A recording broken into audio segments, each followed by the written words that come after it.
ime Oca i Sina i Duha Svetoga. Au nom du Père et du Fils et du Saint-Esprit, je vous salue Marie, pleine de grâce, le Seigneur est avec vous, vous êtes bénie entre toutes les femmes, et Jésus, le fruit de vos entrailles, est béni.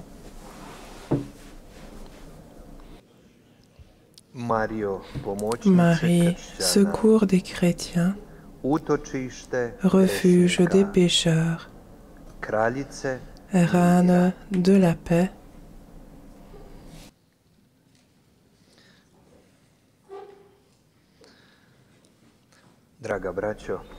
chers frères, j'espère que nous nous sommes reposés. Ce matin, nous nous sommes levés un peu plus tôt. Je crois que pour tous, c'était un temps de grâce que d'aller sur le Križevac. Oui, il pleuvait un peu, mais nous rendons grâce à Dieu. Nous avions besoin de pluie. Ceci, en fait, est la dernière conférence.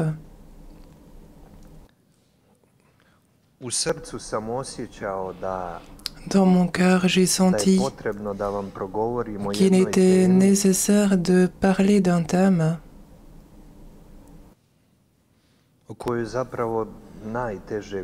dont il est difficile de parler. Je vous dirai pourquoi plus tard.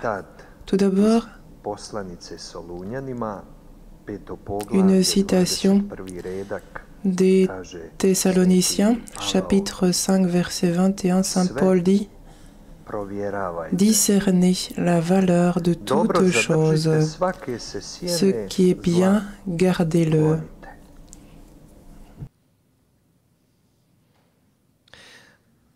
Je ne sais pas comment c'est dans votre pays, là d'où vous provenez, mais ici en Bosnie-Herzégovine et même en Croatie, nous avons un grand problème à cause des ouvriers. Donc les salaires sont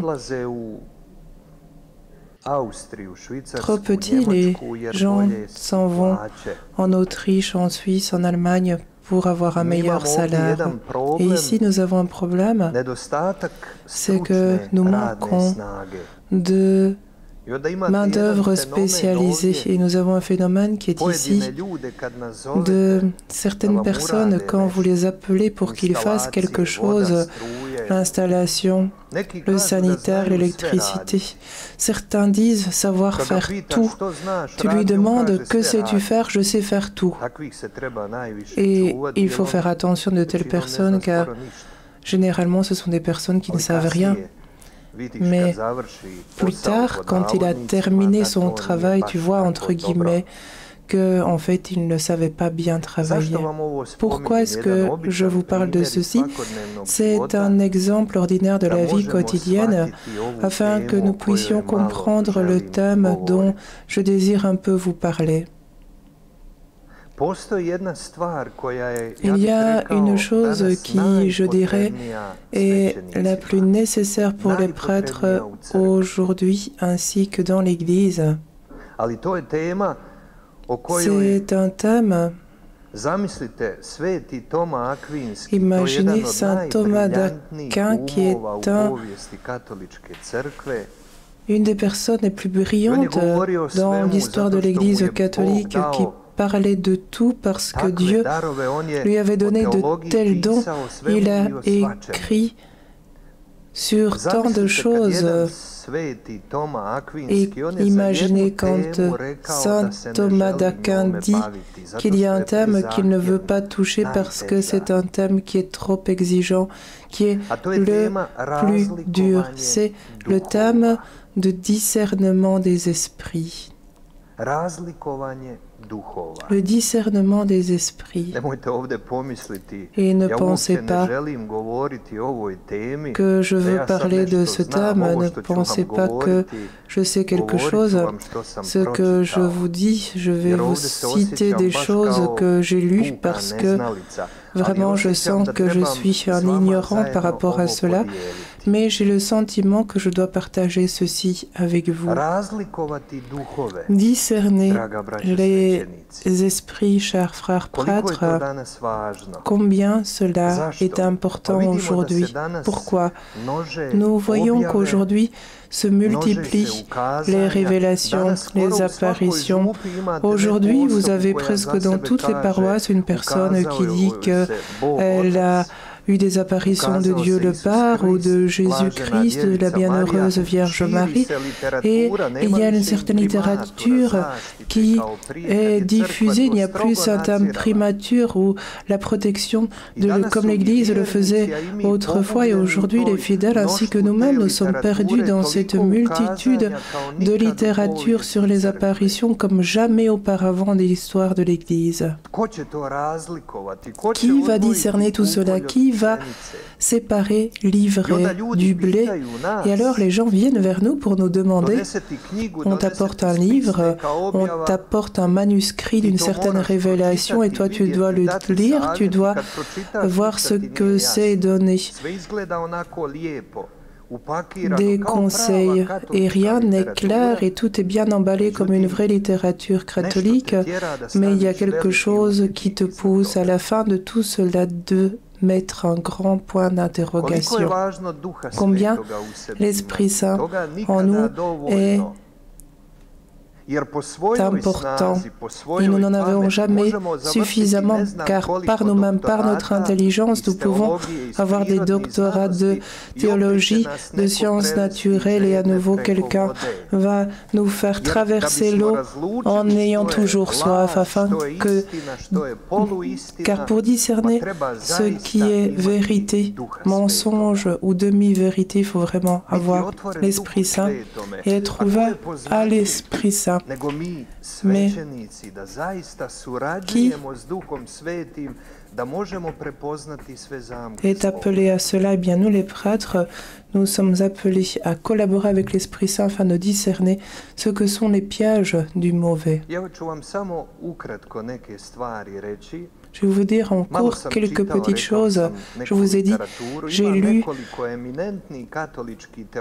des livres, il y a des théologiens catholiques éminents qui ont reçu la grâce de pouvoir toucher à ce thème. Donc saint Thomas d'Aquin n'a pas voulu y toucher, mais Dieu a donné à certains individus d'écrire des livres brillants sur ce thème.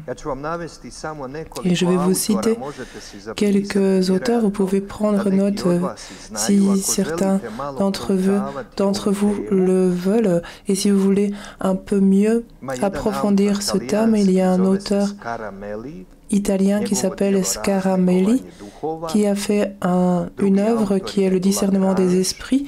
L'autre est Lagrange, à nouveau discernement des esprits. Il y a aussi le cardinal Bona. Et pour ne pas vous parler particulièrement de saint Ignace de Loyola, qui lui a beaucoup touché ce thème. Pourquoi? Eh bien, je le cite de manière particulière et je vous citerai le cas d'une religieuse du XVIe siècle aussi. Et son nom était Sainte Magdalene de la Croix. C'était son nom de religieuse et pendant ce temps-là, elle a trompé tout le monde catholique, à part deux personnes de l'Église, saint Ignace de Loyola et saint Jean d'Avila, dont le pape a fait un docteur de l'Église en 2012, un saint brillant. Et qu'avait cette sainte religieuse, entre guillemets? Eh bien, elle avait des dons surnaturels qui étaient de telles connaissances, mais le roi espagnol, toute l'Église catholique allait vers elle. C'était des sommes immenses d'argent, construisaient une cathédrale et personne n'a douté de la sainteté de cette femme à part ces deux personnes. Et savez-vous ce qu'il s'est avéré à la fin? À part tous ces grands dons qui étaient bien cachés, savez-vous ce que saint Paul dit? C'est que le diable parfois se transforme en ange de lumière et que c'est seulement à la fin que cette religieuse pieuse entre guillemets était démasquée et on a découvert que c'était une grave possession. Et dans l'Église, presque personne n'avait rien remarqué. Combien il est important de tout vérifier, tout, même si tout semble être parfait, il faut trouver cette paille la plus petite où le diable a pu se cacher, même si tout l'édifice est parfait comme un billet d'argent copié. Il faut être un bon expert lorsque tu prends un billet de 100 € et tu prends le bon billet et un faux billet. Il faut avoir beaucoup de connaissances pour savoir discerner quel est l'original du falsifié. Et il en est de même dans la vie spirituelle. Nous savons que Dieu donne des dons. Il y a des dons surnaturels, des dons naturels que l'homme a. Mais le diable de même qui imite Dieu, les saints disent qu'il est le singe de Dieu, donc il imite Dieu et comme un singe. Très souvent, il nous vend des choses falsifiées sous le nom d'un original.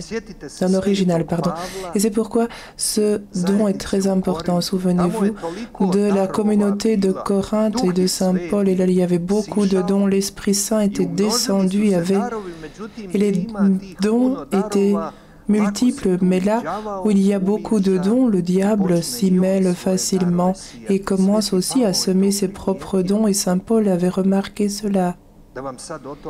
Pour ne pas vous parler longtemps de cela, parce que nous avons tous lu ces choses, mais voyez combien il est important de discerner tout cela. Donc, pour répéter encore en cours, pour nous tous, vous savez qu'il existe 3 esprits.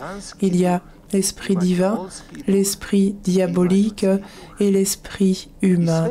Et tout cela est un peu entrelacé et il est difficile de discerner d'où vient une chose. Jésus nous donne une définition simple, elle semble être simple, mais dans la réalité, ceci dit, le diable est bien plus rusé que nous, et il se cache facilement, et Jésus dit, c'est par leurs fruits que vous les reconnaîtrez. Donc, il faut suivre les fruits. L'Esprit divin, nous le savons, c'est une partie intérieure de notre âme et qui nous incite toujours à l'amour, nous incite à l'obéissance, à la piété, à la foi, à la confiance, tout ce qui est bon en soi-même. Et il nous donne les 7 dons de l'Esprit Saint. Et nous savons que l'esprit naturel humain a tendance à l'égoïsme et à faire ce qui lui plaît. Et l'esprit diabolique, il incite toujours à l'athéisme, à l'orgueil, à juger, à désirer, à œuvrer comme lui le veut. Ceci dit, si lui œuvrait ouvertement dans notre vie, nous pourrions le reconnaître, mais il se cache toujours. Ce que j'ai dit il y a quelques jours, nous le savons tous, c'est que le diable a persuadé l'homme d'aujourd'hui qu'il n'existe pas. Et alors, son œuvre est facile. S'il n'existe pas, alors tout ce qu'il fait, eh bien, on peut le faire passer sous le nom d'autre chose. Et si nous prenons la théologie catholique et si tout simplement nous résumons cela, eh bien, qui avait un discernement parfait des esprits, qui pouvait à 100% reconnaître quel esprit était à l'œuvre? Eh bien, c'était notre Jésus. Il voit une image parfaite, ainsi que sa mère, la bienheureuse Vierge Marie.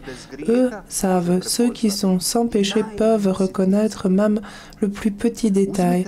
Et prenez Saint Jean-Baptiste. Jésus dit que qu'il est le plus grand né d'une femme. Pourtant, il y a des imperfections en Saint Jean-Baptiste. Souvenez-vous qu'il envoie un messager pour demander à Jésus si il est bien celui qu'on attend ou s'il faut attendre une autre personne. Donc Jean n'est pas tout à fait certain de l'œuvre de Jésus. Il y a un doute en lui, il ne sait pas discerner totalement. Imaginez quand Saint Jean-Baptiste avait un tel doute, quand il était dans la confusion, ne sachant pas si Jésus était celui qu'on attendait. Que ferons-nous, nous les mortels? Eh bien, certains saints, à travers l'histoire de l'Église catholique, ont eu ce don, mais ce n'était pas un don parfait.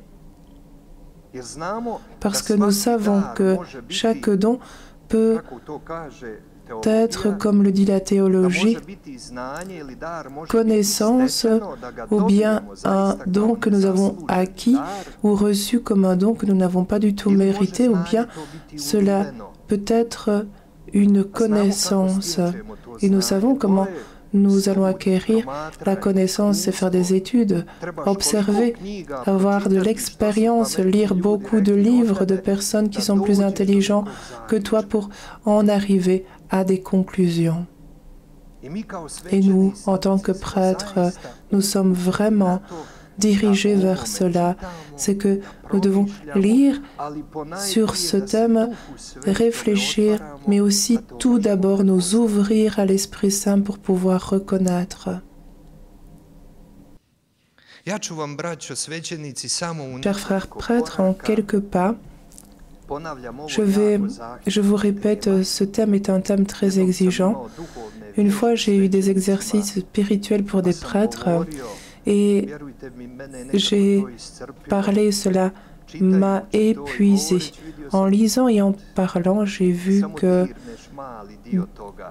je ne peux toucher qu'une toute petite partie de cela, comment des auteurs interprètent, comment le diable attaque notre raison, notre volonté, notre cœur. Cela est une forêt de choses. Et donc je vais essayer d'en retirer juste quelque chose qui semble être importante pour moi. Les signes du mauvais esprit et les signes de Dieu. Première chose, l'esprit mauvais, il ne fuit pas le sacrifice, la pénitence, c'est le terrain qu'il aime beaucoup parce qu'il réussit à y semer la confusion pour l'homme. Et cet auteur dit qu'il pousse les hommes à faire une pénitence extérieure exagérée, mais il le fait en affaiblissant la sainteté pour faire grandir l'orgueil en l'homme, et l'homme alors pense dans son cœur qu'il est plus grand que les autres. Donc il crée en l'homme l'hypocrisie et l'orgueil alors que l'homme ne le reconnaît même pas. Et souvenez-vous, dans l'évangile de Luc, de ce pharisien dont parle Jésus, le pharisien qui dit « Je jeûne 2 fois par semaine ».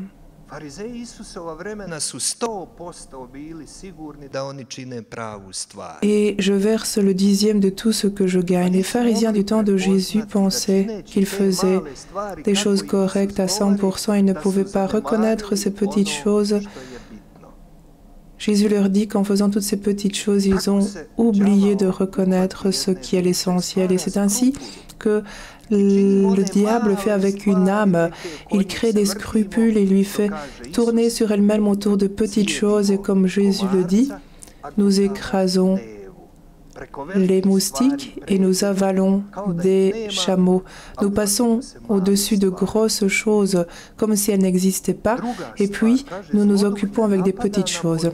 Deuxièmement, il dit que l'esprit mauvais n'attaque pas l'humilité, car il sait qu'aux yeux de Dieu, l'humilité est bonne, mais il le fait d'une manière pour nous persuadés que nous sommes humbles, mais ils nous persuadent que nous sommes plus grands que ce que nous sommes. Souvenez-vous à nouveau du pharisien, Luc 18, verset 11. Il dit, « Mon Dieu, je te rends grâce parce que je ne suis pas comme les autres hommes, ils sont voleurs, injustes, adultères, ou encore comme ce publicain. » Combien dans le cœur naît facilement la pensée « Je suis sur le droit chemin ». Je suis à 100%, j'ai raison à 100% et pas les autres. Et dans notre cœur naît cet orgueil que nous ne pouvons même pas remarquer. Il dit ensuite, l'esprit mauvais nous incite à mélanger l'humilité avec la honte, la timidité qui est la fille de l'orgueil. Mais qu'est-ce que c'est bien? C'est que l'homme a peur de la haine. Il a peur de devoir reconnaître devant les autres qu'il a tort. Troisième chose. Ceci est une chose très intéressante pour le moment présent, particulièrement pour certains mouvements.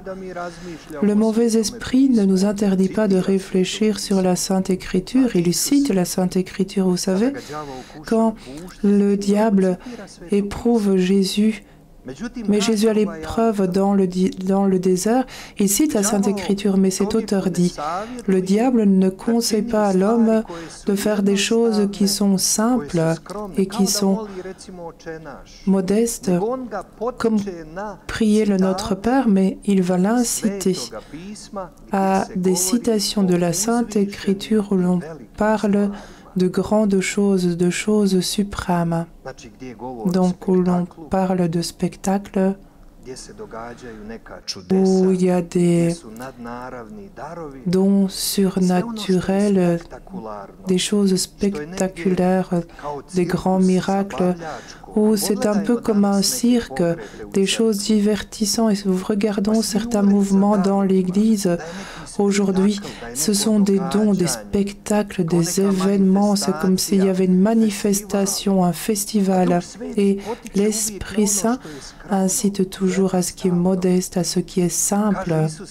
Et Jésus dit, quand tu pries et tu parles avec ton Père, enferme-toi à clé dans ta chambre pour que personne ne te voie. Aujourd'hui, il y en a tant qui attendent avec impatience de montrer leurs dons, de les montrer devant tous, de sortir devant les auditeurs et de dire « Moi, j'ai un don ». Mais dès que tu t'en vantes devant les autres, tu dois te demander « Mais qui t'a donné ce don ?» Car ce qui vient de Dieu, c'est caché et c'est simple. Prenons la bienheureuse Vierge Marie. Personne dans l'Église et tous les saints même n'avaient des dons comme avait la Vierge Marie. Et Marie, elle, se cache. Et c'est très simple à vérifier quand nous sommes en contact avec des personnes. Est-ce qu'elle cache, est-ce qu'elle a honte de ses dons? Souvenez-vous de Padre Pio qui avait les stigmates. Pour lui, c'était désagréable. Il voulait se cacher sous la terre. Il disait « Pourquoi moi, Seigneur ?» Il voulait fuir cela. Il fuit ses propres dons et non pas les rechercher. Je pourrais vous citer beaucoup de cas, mais chacun d'entre vous connaît cela, des personnes qui viennent pour des conversations spirituelles et qui disent « J'ai le don de prophétie, j'ai le don de parler en langue ». Je me souviens d'avoir dit à une personne « Moi aussi, je viens de prier. Jésus m'a dit que ce n'était pas lui qui t'avait donné ce don. » Et cette personne a été terriblement offensée. Elle a réagi. Vous savez comment Saint Philippe Néri, c'est une chose géniale, ce que faisaient les saints. À Rome, il y avait en ce temps-là une sainte religieuse très pieuse, entre guillemets. Elle était douteuse pour tous et pour le pape. Et il fallait envoyer un inquisiteur pour vérifier. Et qui d'autre, si on voyait Saint Philippe Néri, lui qui n'était pas compliqué, qui était très simple, et savez-vous quelle était sa pédagogie? Il est allé dans la boue avec ses chaussures et il est entré chez cette religieuse avec ses chaussures salies et elle s'est offensée, a dit: sais-tu qui je suis? Moi, je suis la bien-aimée de Dieu. Comment peux-tu venir chez moi avec tes chaussures sales? Il est tout de suite sorti de chez elle et il a dit au pape: quelle sainteté, il n'y a rien de saint. C'est de l'orgueil.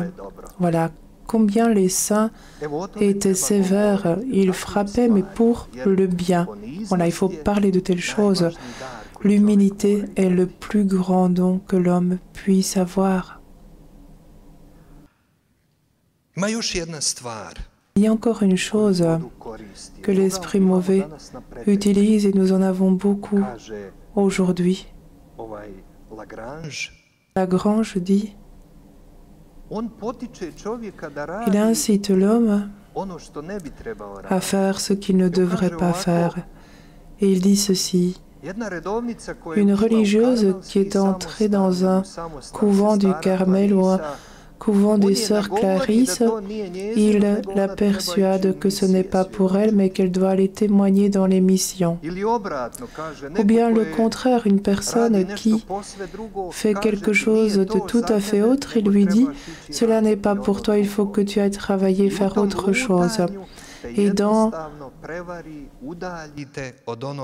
tout cela, il te trompe et il t'éloigne de ta première vocation, de ce que tu devrais faire et de ce à quoi Dieu t'appelle. Ensuite, ce qui est une chose très significative pour le temps d'aujourd'hui,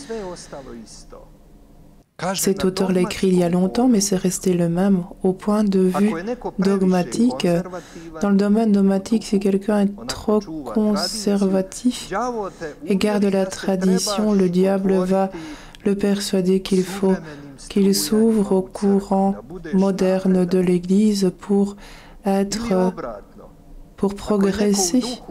Ou le contraire, si quelqu'un est dans l'esprit moderne et tout, il veut accueillir l'Esprit Saint, eh bien, il va t'enthousiasmer pour que tu te tournes vers tout ce qui est conservatif et il va créer une division, des séparations dans l'Église, et nous l'avons, ça, aujourd'hui, nous le retrouvons, c'est la même Église, mais qui est profondément divisée, parce que le diable ne veut pas l'unité, il veut couper, diviser l'Église, la diviser en deux, il divise tout en deux. S'il y a deux personnes, il va les diviser. S'il n'y a qu'une personne, il va te diviser intérieurement en deux. C'est ce que fait le diable toujours, il ne sait faire autre que diviser, séparer.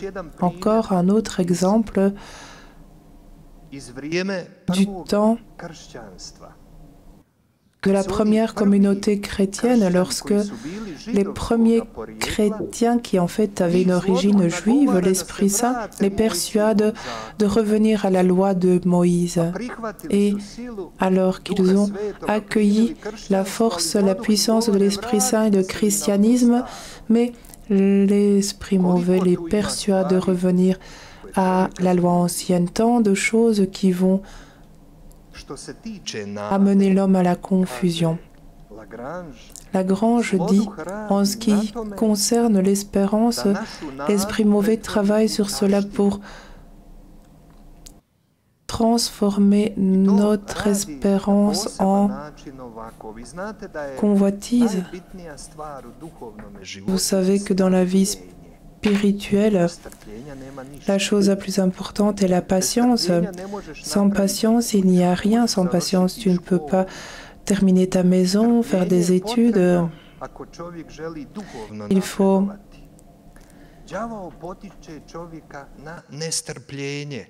avoir de la patience pour tout et le diable pousse l'homme à l'impatience. Il le fait de manière positive. Il lui dit « Deviens saint, mais rapidement ».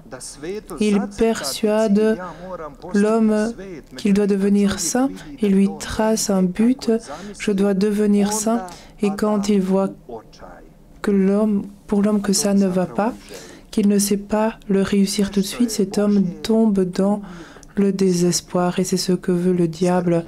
Et donc tout ce que Dieu fait est toujours une chose qui se fait dans la patience. C'est pourquoi les pères spirituels disent que au moment où tu es dans le désert, dans la sécheresse, lorsque tu ne vois pas l'issue, la patience est la plus importante. Aucune décision ne se prenne, comme on dit dans notre peuple, toujours on est plus intelligent le matin que le soir. On n'a pas beaucoup de temps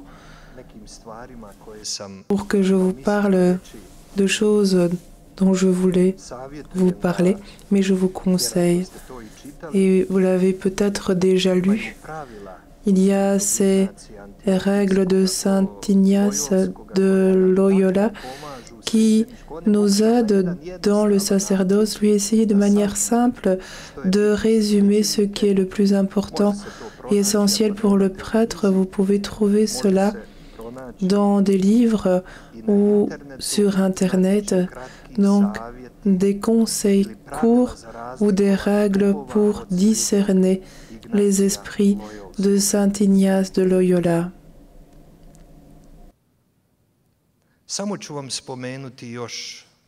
Je vais vous parler juste encore d'une règle. Comment discerner les vrais prophètes des faux prophètes? Il y a un écrit d'Hermine le Berger, un écrit de la première communauté chrétienne. Comment différencier les vrais prophètes des faux? La première chose, c'est l'amour pour les premières places. Nous le voyons dans l'Église. Je vous ai parlé il y a quelques jours de l'ambition d'être le premier que nous voyons très souvent dans l'Église, parmi les prêtres, surtout parmi ceux qui sont un peu au-dessus des autres, qui sont un peu considérés comme des maîtres de la vie spirituelle. Ces personnes ne peuvent jamais être à la deuxième place. Toujours, il est nécessaire qu'ils soient les premiers. Donc voilà, c'est un peu la première chose, l'amour pour la priorité. Et nous pouvons toujours par cela voir et vérifier si une personne, comme Jésus le dit très bien, quand quelqu'un t'invite, prends la dernière place pour que celui qui est l'hôte te dise « Mon ami, prends une autre place ». Une autre chose qui est très intéressante, c'est l'amour pour l'argent. Bien sûr, ici, il faut différencier ce que Jésus dit du fait que l'ouvrier mérite son salaire. Mais quand vous voyez que quelqu'un vend sa spiritualité, si on peut le dire ainsi, et c'est ce qu'il est écrit dans l'épître de Pierre, « Soyez les pasteurs du troupeau de Dieu qui se trouve chez vous, veillez sur lui, non par contrainte, mais de plein gré, selon Dieu, non par cupidité, mais par dévouement. » Donc il arrive que l'homme commence à vendre sa spiritualité, ce que Dieu lui a donné, que cela devienne un commerce. Souvenez-vous de Simon, le magicien dont je vous ai parlé il y a quelques jours. Et vous savez, quand l'homme veut être le premier et quand il a beaucoup d'argent, alors naît une troisième chose qui est l'amour pour la vie immorale. Et l'apôtre Jude, dans son épître, dit Déjà, pour ce jugement, cela a été écrit il y a longtemps, des impies qui changent la grâce de notre Dieu en libertinage et renient le seul Seigneur et notre Seigneur Jésus-Christ. Cela s'est glissé dans le cœur de quelques-uns. Donc l'amour pour la vie immorale, pour le libertinage. Une quatrième chose, c'est l'amour pour les miracles et les spectacles. L'amour pour les spectacles et les miracles. Souvenez-vous de ce que Jésus a dit, qui est une chose qui est très belle selon moi, ceux qui viennent devant lui et disent « Maître, en ton nom, nous avons chassé les esprits mauvais, nous avons fait des miracles. » Jésus leur dit « Éloignez-vous de moi, maudit, je ne vous connais pas. » Nous ne devons pas oublier que l'apôtre Judas a fait aussi des miracles. Il a peut-être ressuscité des morts, nous ne le savons pas. Il avait ce pouvoir, Jésus le lui a donné, et nous savons comment s'est terminée sa vie. Donc cet amour pour les miracles et les spectacles.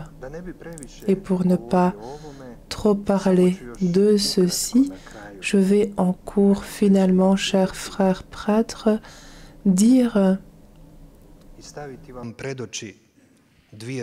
en mettant devant vous deux grandes saintes, et je pense que la chose la plus importante, mais que ceci soit comme une forme de conclusion de notre retraite spirituelle, la chose la plus importante pour nous, les prêtres aujourd'hui, c'est que nous soyons ouverts à l'Esprit Saint. L'ouverture à l'Esprit Saint, vous pouvez le comprendre comme vous le voulez. Ne me comprenez pas mal, être ouvert à l'Esprit Saint. Il y a deux saintes qui, quelque part, ont beaucoup écrit sur ce thème et je vous conseille aussi de lire cela. C'est la bienheureuse Elena Guerra et Sainte Mariam de Bethléem. Pour ces deux, on dit qu'elles étaient les messagères de l'Esprit Saint. Cette bienheureuse Elena Guerra, qui était celle qui avait une correspondance avec le pape Léon XIII, elle lui parle, elle le supplie, elle lui écrit des lettres en disant que le plus grand besoin de notre temps est que les chrétiens aspirent à l'Esprit Saint. Il y a tant de dévotions, tant de neveux dans l'Église catholique, diverses dévotions, mais on oublie que la dévotion la plus importante est la dévotion à l'Esprit Saint.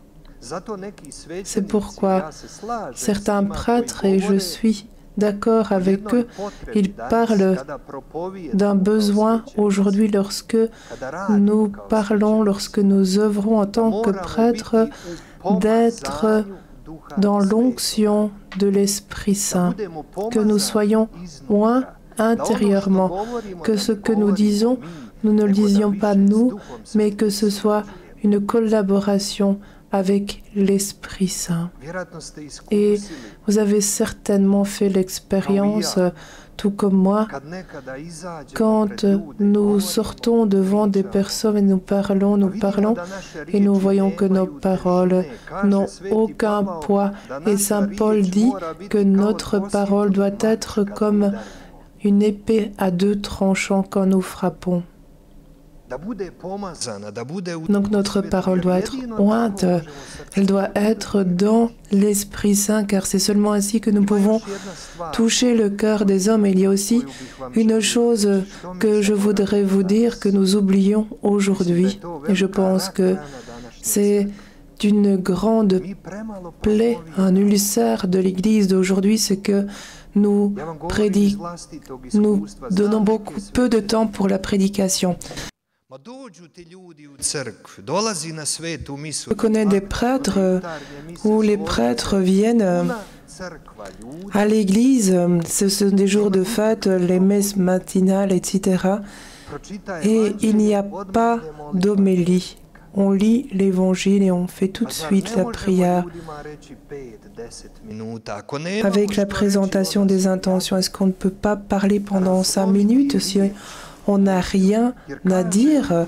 Fractionner la parole de Dieu. La Sainte Écriture dit que la foi vient par l'écoute de la parole de Dieu. Comment les gens vont-ils croire s'ils ne voient pas que leur prêtre annonce avec joie et volontiers? Un prêtre me raconte, il est allé dans un couvent, il aime annoncer, il aime la prédication, il le fait chaque jour, il dit c'est comme le sport. Comment un sportif va-t-il courir lors de grandes compétitions s'il ne s'entraîne pas tous les jours? Et il est venu dans un couvent, il a commencé à annoncer tous les jours. Et savez-vous ce qui s'est passé? Les franciscains l'ont critiqué. Ils ont dit « Tais-toi, tais-toi, nous aussi, nous allons devoir commencer à faire les prédications. » Et petit à petit, alors les autres ont commencé aussi à faire la même chose. Je vous ai parlé de Saint Laurent de Brindy ou Saint Jacques de la Marquis. Il faisait plusieurs homélies par jour. Les gens continuellement étaient là, ces personnes étaient continuellement dans cela. Et comment se préparaient-ils? Eh bien, ils n'allaient pas consulter une certaine littérature ou regarder des choses, mais ils avaient cela en eux-mêmes parce qu'ils étaient continuellement dans la prière, à l'écoute de l'Esprit Saint, comme Jésus le dit. Avons-nous oublié cela? Ne vous préoccupez pas de ce que vous allez dire, c'est l'Esprit lui-même qui vous dira ce qu'il faut dire. Ici, bien sûr, ne me comprenez pas mal, quand nous préparons notre homélie, il est bien si nous avons le temps de consulter la littérature et de lire. Cela est beau, mais je parle par expérience et vous le savez vous aussi. Parfois, il est beaucoup mieux de rester 1 heure en adoration devant Jésus. Il te donnera tout ce que tu dois dire aux hommes. Avec les théologiens et leur intelligence, il faut collaborer et les consulter, mais cette homélie doit naître en toi, elle doit naître de la foi, en collaboration avec l'Esprit Saint. Voilà, chers frères prêtres, merci pour votre patience, merci de m'avoir écouté.